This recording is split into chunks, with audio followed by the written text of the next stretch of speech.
Assalamualaikum warahmatullahi wabarakatuh. Sampurasun. Dina video ieu, sim kuring sapara kanca bade medar ngeunaan kumaha ngalarapkeun podcast dina aplikasi Anchor minangka media pangajaran sisindiran.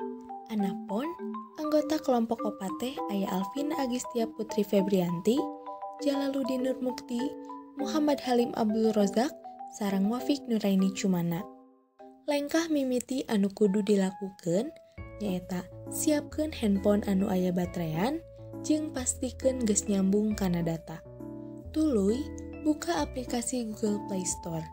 Salajengna ketik ngaran aplikasi nu ku urang teang nyaeta Anchor. Tuluy klik install pikeun ngunduh. Sanggeus kitu, buka aplikasi Anchor, tuluy login ngagunakeun akun Google atawa email. Tah, ieu tampilan mimiti nalika muka aplikasi. Upama urang reka rekam podcast, urang kudu mencet icon plus tuluy aya sababaraha fitur anu bakal muncul. Aya pesan sora anu gunana pikeun ngabagikeun link ngaliwatan sora. Tuluy aya musik jeung talk. Aya oge rekam sora anu gunana pikeun ngarekam sora.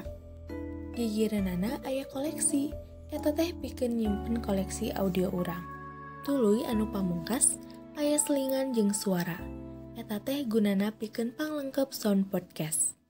Saupama urang rek langsung ngarekam, urang tinggal klik wae fitur rekam nu geus disadiakeun.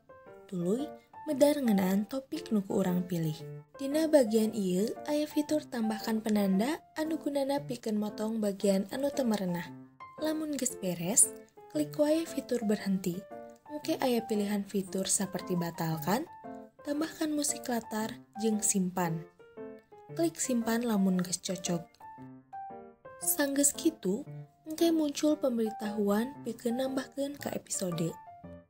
Tuluy, urang dititah ngeusi judul jeung deskripsi podcast. Sanggeus kitu, urang diarahkeun ka halaman salajengna pikeun mere ngaran podcast jeung ngatur URL. Tuluy, ngirut kana deskripsi podcast anu bakal ku urang jieun satuluyna. Geus kitu mah, urang bisa ngatur gambar atawa sampul podcast. Salian ti eta, urang oge bisa ngatur font, bentuk, warna, jeung posisi tulisanana. Saupama geus cocok, urang oge kudu milih kategori jeung bahasa. Ieu oge loba pisan pilihanana.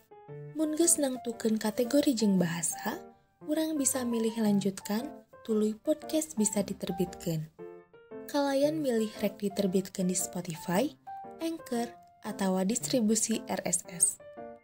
Geus kitu mah tinggal salin wae linkna, tuluy urang bisa ngabagikeun ieu link ka peserta didik. Mung sakitu anu tiasa kapihatur, hapunten tina samudaya kalepatan. Wabillahi taufik wal hidayah. Wassalamualaikum warahmatullahi wabarakatuh.